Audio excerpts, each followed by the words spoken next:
Hi everybody, I'm back after a 2-week break. I finally got a new webcam, so I really hope the quality of the sound is better. A lot of you told me that you weren't able to hear me very clearly, so I hope this is good now. I'm just testing out the camera today, so it's going to be a short video. I'm going to go over the CPTSD emotional flashbacks and what they are and how we can manage them. I've had a few people email me saying that they suffer from flashbacks and they find it very hard to manage them because they're so overwhelmed when they happen and so distressed that it's just impossible to do anything at all to make it better. So I'm just going to go through it again. I just want to clarify that an emotional flashback is a little bit different to a visual flashback because an emotional flashback focuses on the emotions. I'm just going to explain to you exactly what an emotional flashback is. I'm using Pete Walker's book as a reference, Complex PTSD from Surviving to Thriving. A lot of you might know it already, but if you don't, it's an incredibly good book for anybody who wants to find out a bit more of how to cope with flashbacks and the general recovery process from trauma. So I'm going to read to you what an emotional flashback is. Emotional flashbacks are intensely disturbing regressions to the overwhelming feelings or states of your childhood abandonment. When you are stuck in a flashback, fear, shame, and/or depression can dominate your experience. These are common experiences of being in an emotional flashback. You feel little, you feel fragile, and you feel helpless. Everything feels too hard, everything feels too much, and life can feel very scary. Being seen feels excruciatingly vulnerable. In the worst flashbacks, an apocalypse feels like it will imminently be upon you. Now these are Pete Walker's words from his own book, so it's not something that I'm saying.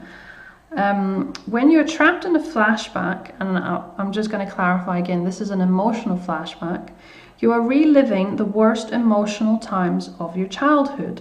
A good way for you to sort of realize that you are having a flashback, so you can actually say to yourself, I'm having an emotional flashback, is to notice your body sensations, your breathing, whether you are getting really upset, whether you are really angry, whether you feel tearful. And if you feel very small, very sort of helpless and hopeless and really, really low, like you're not worth anything, that you're not good enough, that you're bad, so if you sort of feel intense feelings of shame, that could be a sign that you're having an emotional flashback.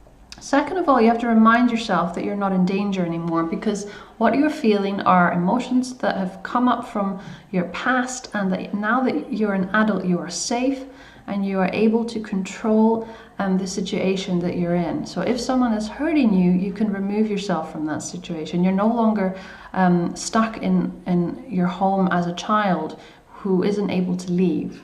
The other thing you can do is remind yourself that you do have boundaries, that you are able to say, no, I am not going to listen to what you're saying to me right now. And you can walk away. You can always walk away. You can always leave a situation that is making you uncomfortable.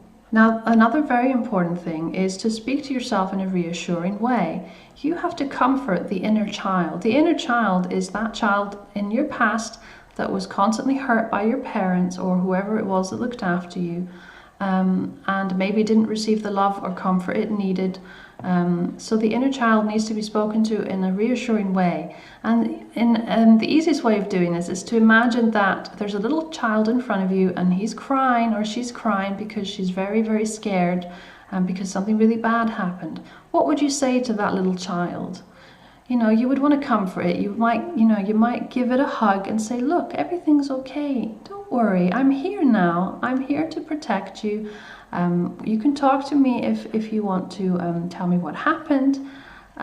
You are safe now.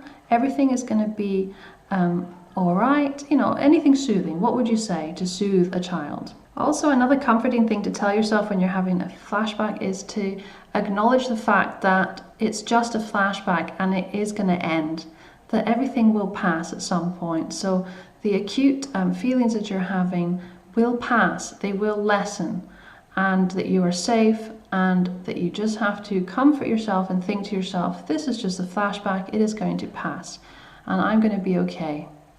So another thing when you're having a flashback is that your body feels all these emotions, and you can feel very uptight, very tense, very stressed, very angry. So it is important that you acknowledge what your body is going through and maybe removing yourself from the situation that may have triggered you and calming yourself down. So it's about starting to breathe deeply and slowly. Finding a safe place to unwind and soothe yourself is part of managing an emotional flashback, or the after effects of an emotional flashback. And even though you are scared or hurt, even though you are having these feelings, try not to react to them. Try not to allow them to completely take over. It is just an energy in your body after all, fear. Fear is just an energy in your body. Now try and use thought stopping. We all have an inner critic, and that inner critic is usually the voice of our parents or whoever might have judged us or criticized us really harshly when we were children. And because a lot of us have this inner critic, it's very hard to pay attention to the fact that this inner critic might be present in our life quite a lot. And after a flashback, you might feel so vulnerable and scared and so hurt that your inner critic would be like, oh, for God's sake, stop being such a baby. Part of flashbacks is that you have to allow yourself to grieve. Now, a lot of the time when you're in the middle of an emotional flashback, your feelings are so overwhelming that you might cry a lot, that you might cry so hard that it hurts so deeply that you feel that it's not going to end. But it's okay to grieve. Now, if there's certain triggers that you are starting to become aware of that may lead to you having a flashback, and it's possible for you to avoid them, then do so.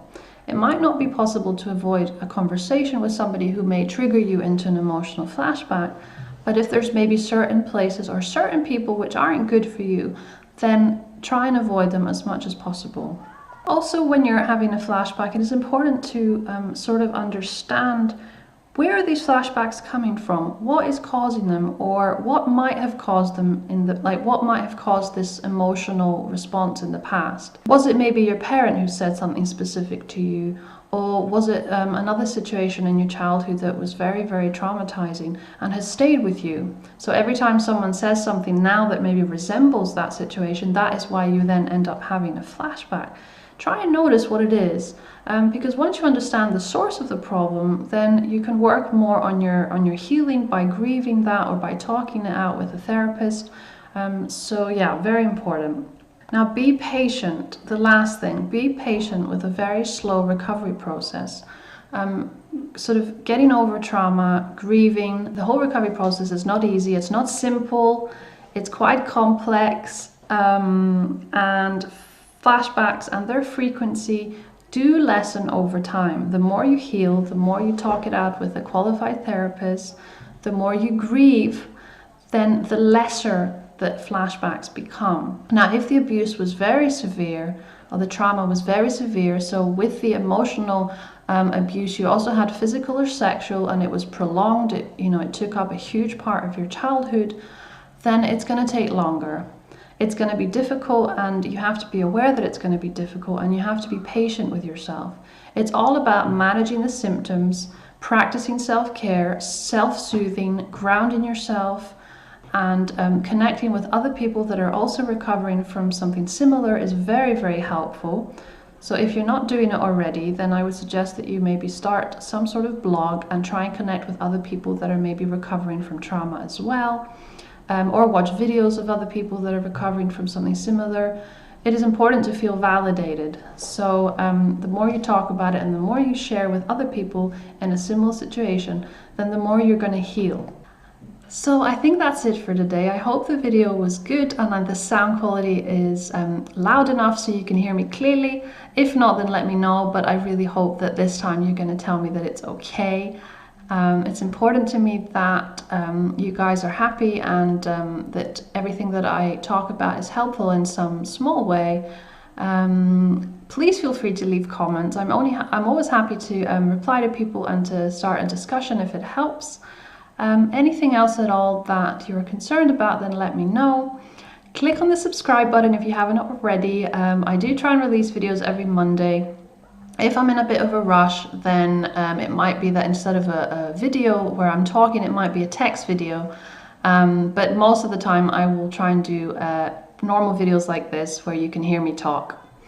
So have a great week, everyone. Take care of yourselves wherever you are in the world, and I will speak to you next Monday. Bye.